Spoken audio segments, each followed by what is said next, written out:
Coca-Cola, dan Pepsi.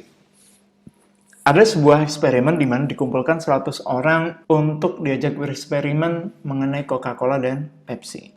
100 orang ini didudukkan di sebuah tempat bersamaan, lalu mereka diberi kuesioner. Pertanyaan pertama, dengan tanpa ditutup matanya, mereka ditanya, mana yang paling kamu suka? Coca-Cola ataukah Pepsi? Lalu mereka menjawab. Pertanyaan kedua, mereka diminta untuk ditutup matanya, diberikan 2 gelas tanpa label, Coca-Cola atau Pepsi, hanya 2 gelas saja yang diberi kode A dan B, lalu mereka diminta untuk meminumnya. Lalu, diminta untuk mengisi kuesioner pertanyaan kedua, rasa mana yang paling Anda suka?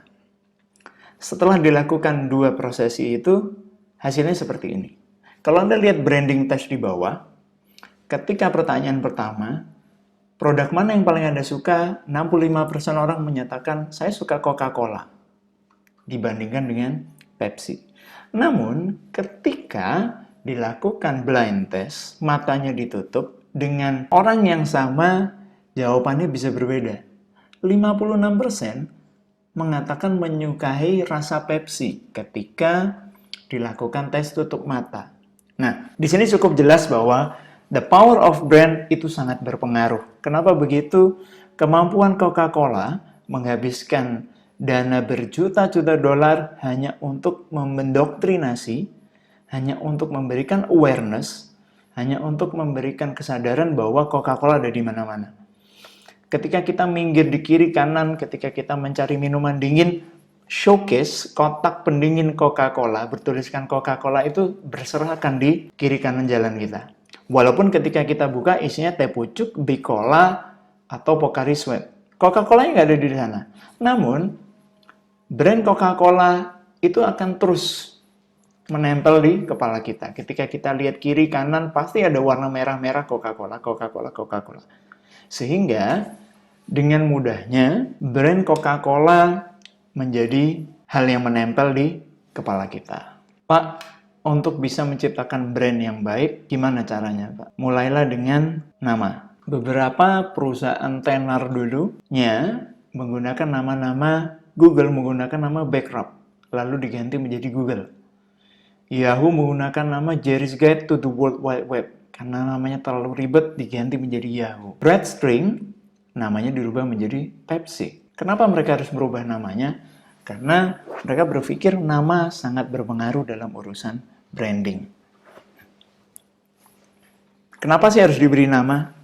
You name it because you love it. Dengan kita memberi nama pada perusahaan kita, produk atau jasa kita, kita akan merubah objek menjadi sebuah subjek. Kita menhumanize dari usaha kita. Sehingga kita menganggap usaha kita sebagai more humanized. Dengan nama yang unik, dengan nama yang catchy, customer juga akan bisa mudah mengingat nama kita. Nama adalah yang pertama customer Anda lihat, impresi dan interaksi. Nama juga mewakili usaha Anda, mewakili siapa Anda, dan nama juga bisa menjadi sebagai pembeda, uniqueness. Bagaimana nama itu nanti bisa menggantikan, seperti tanya Mbah Google, digojekin aja, dan lain-lain. Untuk bisa memilih nama yang baik, ada beberapa tips mungkin yang bisa Anda pakai, Anda gunakan, dan Anda terapkan.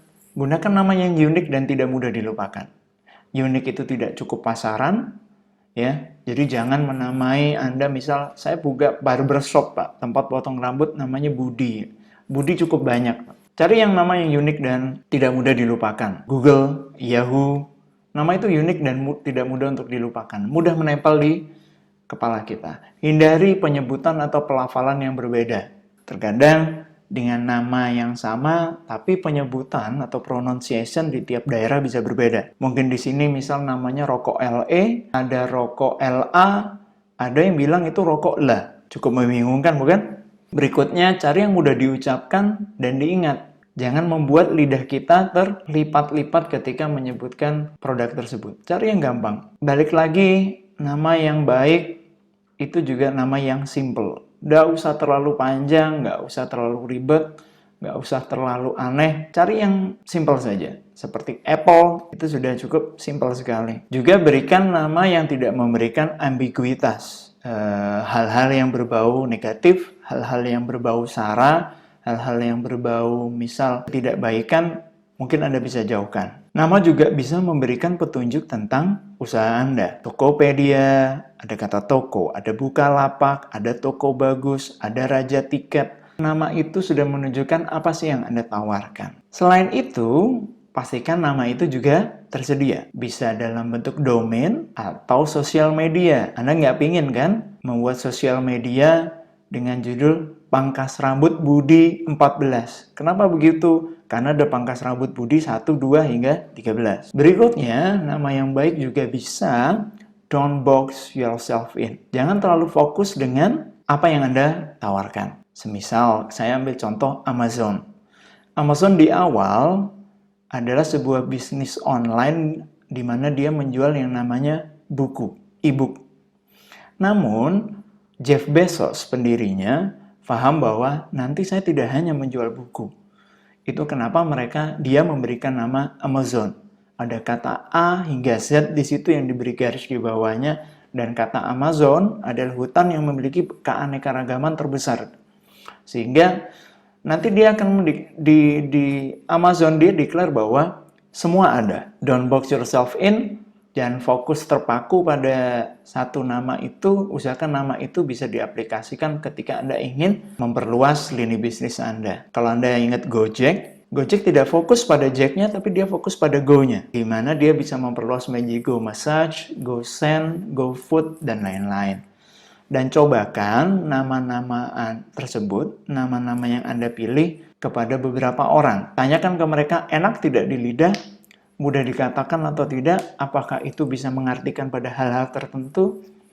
Silakan Anda diskusikan dengan orang-orang terdekat Anda. Brand yang baik, brand yang kuat, selain Anda memberi nama, Anda juga harus memberi yang namanya logo, simbol, tanda. Kalau Anda lihat logo-logo yang ada di sini,